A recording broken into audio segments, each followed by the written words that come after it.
Good morning children. आज हम start करने जा रहे हैं हमारी क्लास 11th की एनसीईआरटी के फर्स्ट चैप्टर के बारे में, द लिविंग वर्ल्ड।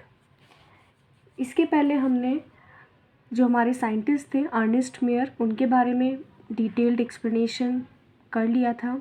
उसके पहले हमने इस यूनिट फर्स्ट के इंट्रोडक्टरी पार्ट के बारे में एक्सप्लेन कर लिया था, समझ लिया था। अब आज हम इस चैप्टर फर्स्ट को स्टार्ट करने जा रहे हैं। जैसे सभी चैप्टर्स में और सभी थ्योरीज़ में हमें कुछ ना कुछ डिफ़िकल्ट वर्ड्स मिलते हैं, तो आज सिमिलरली हम वैसे ही करने वाले हैं। तो हम लाइन बाय लाइन इसको पढ़ते चलेंगे और इसमें जो भी डिफ़िकल्ट वर्ड्स आएंगे, उनके मीनिंग्स जो आपको नहीं समझ में आते हैं, वो मैं आपको बताती चलूँगी। तो हम स्टार्ट करते हैं।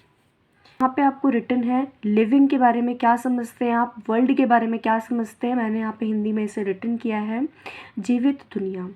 इस चैप्टर में हम किस बारे में बात करेंगे, हम जितनी भी हमारी जीवित मतलब लिविंग थिंग्स हैं उनके बारे में बात करेंगे, और जिस इनको मिला के जो पूरा हमारा वर्ल्ड बनता है, हमारा पूरा संसार बनता है, उसके बारे में बात करेंगे। इसलिए यहाँ पे इस चैप्टर का नाम भी यही दिया गया है, living world.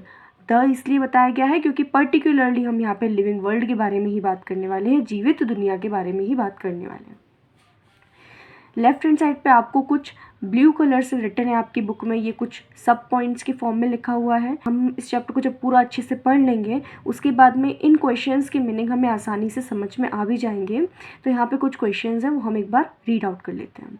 What is living, diversity in the living world, taxonomic categories, taxonomical aids, how wonderful is the living world with the exclamation mark. यहाँ पर आपसे इस लाइन में एक वर्ड आ रहा है वंडरफुल, इसका मतलब होता है, हिंदी में बोलें, प्रशंसनीय। कैसे हमारा जो ये जीवित संसार है, हमारी जो जीवित दुनिया है, ये इतनी प्रशंसनीय है। यहाँ पे ये एक्सक्लेमेशन मार्क के थ्रू में बताया गया है। The wide range of living types is amazing. जब आप देखेंगे कि लिविंग, बहुत सारी चीज़ें लिविंग हम बोल सकते हैं हमारे वर्ल्ड में, जब हम देखें हमारी दुनिया में देखें तो बहुत सारी अलग अलग तरह की हमें लिविंग चीज़ें दिखेंगी। इतनी सारी रेंज, हमें वेराइटीज़ मिलेंगी और बहुत ही ज़्यादा व्यापक तौर पे, बहुत बड़े पैमाने पे मिलेंगी। और ये एक बहुत ही अमेजिंग बात है, बहुत ही अचंभे करने वाली बात है हमें। The extraordinary habitats in which we find living organisms। अब यहाँ पर आपसे बोल रहा है extraordinary habitats। habitats हम कहते हैं घर को इसलिए कहते हैं क्योंकि जो एनिमल्स होते हैं, जो प्लांट्स होते हैं, वो कुछ पर्टिकुलरली एरिया में ही रहते हैं। मान लो कुछ ऐसे प्लांट्स हैं जो कोल्ड माउंटेन को प्रेफर करते हैं, कुछ ऐसे एनिमल्स हैं जो कि वार्म एनवायरनमेंट को प्रेफर करते हैं, तो वही उनका घर हो जाता है। उसी प्रकार से यहाँ पे हम हैबिटाट्स की बात कर रहे हैं, तो हैबिटाट्स बहुत अलग अलग तरह के होते हैं। तो उसमें इसीलिए यहाँ पे एक वर्ड दिया एक्स्ट्रा ऑर्डिनरी, मतलब नॉर्मल से भी बहुत ही ज़्यादा अलग। एक्स्ट्रा ऑर्डिनरी जो आपको हैबिटाट्स मिलेंगे, उनमें भी आपको बहुत अलग अलग तरह के लिविंग ऑर्गेनिजम्स देखने को मिलेंगे। जीते जागते ऑर्गेनिजम्स, इंडिविजुअल्स मिलेंगे, आपको जीव देखने को मिलेंगे। उसमें हम कुछ हैबिटाट्स की बात यहाँ पे कर ले रहे हैं जो इनमें यहाँ पे गिवन है। कोल्ड माउंटेन्स, ऐसे माउंटेन्स जो बहुत ठंडे होते हैं, मतलब ठंडे इलाके, वहाँ पर आपको बहुत अलग अलग तरह के लिविंग ऑर्गेनिजम्स देखने को मिल जाएंगे, वो ही उनका घर होता है। सिमिलरली डिसिडियस फॉरेस्ट ऐसे, जैसे जंगल के बारे में बात करें जहाँ पे झड़ने वाली झाड़ियाँ वगैरह रहती हैं, वहाँ पे आपको अलग तरह के एनिमल्स मिलेंगे। ओशियंस की बात कर रहे हैं, ओशियंस मतलब समुद्र, सागर, सी, वहाँ पे आपको अलग तरह के स्पीशीज़ दिख जाएंगी, एनिमल्स की, प्लांट्स की। फ्रेश वाटर लेक्स में मतलब बिल्कुल जो ताज़े पानी के झीलें होती हैं, आप वहाँ पे जाएंगे तो आपको अलग अलग तरह के प्लांट्स, एनिमल्स देखने को मिलेंगे, वही उनका घर होता है।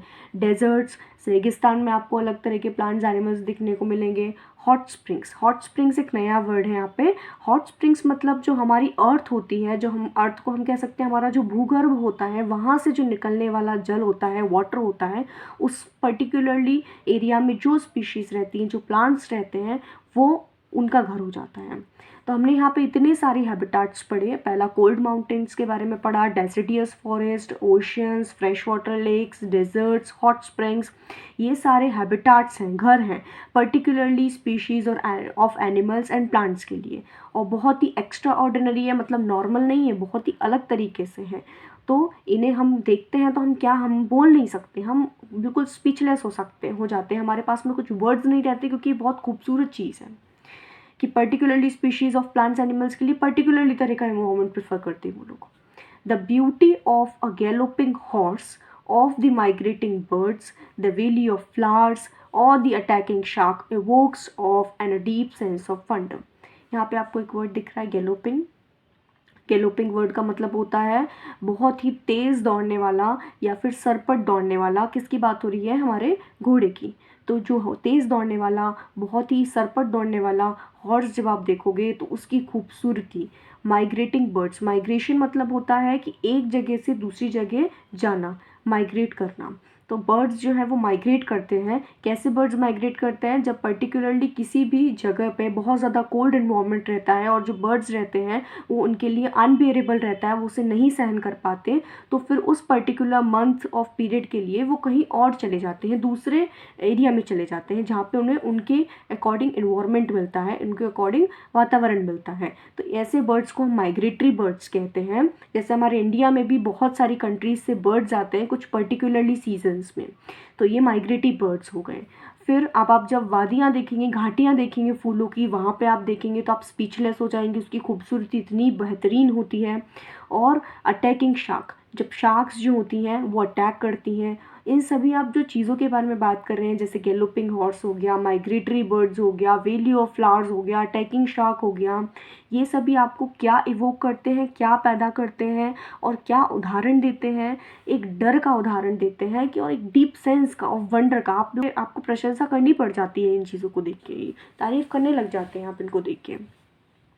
The ecological conflict and cooperation among members of a population and among populations of a community, or even the molecular traffic inside a cell, makes us deeply reflect on what indeed is life। अब यहाँ पे आपको कुछ चीज़ बताई गई है, वो चीज़ ये है कि जब आप किसी सेल के बारे में देखते हैं, सेल के अंदर देखते हैं, तो आपको पता चलता है एक सेल कितना छोटा होता है, पर उसके अंदर फिर भी कितनी सारे ऑर्गेनेल्स होते हैं। न्यूक्लियस मिलेगा आपको, बहुत सारी वेराइटीज़ में डीएनए मिलेगा, बहुत सारी चीज़ें मिलती हैं। तो ये भी चीज़ एक ऐसी है जो आप सोचने पे मजबूर कर देती है आपको कि सच में भी इतना ज़्यादा एक सेल, छोटा सा सेल, इतनी सारी चीज़ों को भी अपने अंदर कैरी कर सकता है। यहाँ पे यही बताया गया है। और एक चीज़ आपको रिफ्लेक्ट देता है, और रिफ्लेक्ट असर डालता है, वो ये चीज़ है कि इंडीड इज़ राइट। इंडीड मतलब वास्तव में ज़िंदगी क्या है, वास्तव में ये लाइफ क्या है। This question has two implicit questions within it. ये जो क्वेश्चन आपसे पूछा गया है, इसमें आपको दो क्वेश्चंस और मिलेंगे। दो क्वेश्चंस क्या मिलेंगे? खुद समझ जाने वाले दो क्वेश्चंस मिलेंगे। इम्प्लिसिट करना मतलब होता है अंतर्निहित, और खुद समझ जाना। The first is a technical one. पहला तो टेक्निकल है। टेक्निकल हम कह सकते हैं तकनीकी है, प्रैक्टिकल है, जैसे आप देख सकते हो। And seeks answer to what living, और ये आपको इस बात का आंसर देता है कि कौन सी चीज़ें लिविंग है। Is opposed to the non living, और नॉन लिविंग के अगेंस्ट में देता है, क्योंकि लिविंग पता चल जाएगा तो आप ऑब्वियसली नॉन लिविंग को डिफ्रेंशिएट कर पाओगे। And the second is a philosophical, और दूसरा वाला जो है वो फिलोसॉफिकल है। फिलोसॉफिकल मतलब एक थ्योरेटिकल वे में आपको देगा, अप्रोच देगा वो। And seeks answer to the what the purpose of life is, और दूसरा ये बोलता है कि हमारे ज़िंदगी का उद्देश्य क्या है, कारण क्या है। अब यहाँ पे दो क्वेश्चंस पूछ लिए गए हैं, but as a scientist we shall not attempt answering the second question. हम एज साइंटिस्ट हैं तो हम थ्योरेटिकल पार्ट पे नहीं जाएंगे, हम प्रैक्टिकल को प्रेफर करेंगे। तो प्रैक्टिकली हमें बात करनी है, तो we will try to reflect on what is living. तो हम इस चीज़ पर फोकस करेंगे कि लिविंग क्या है, जीवित चीज़ क्या है।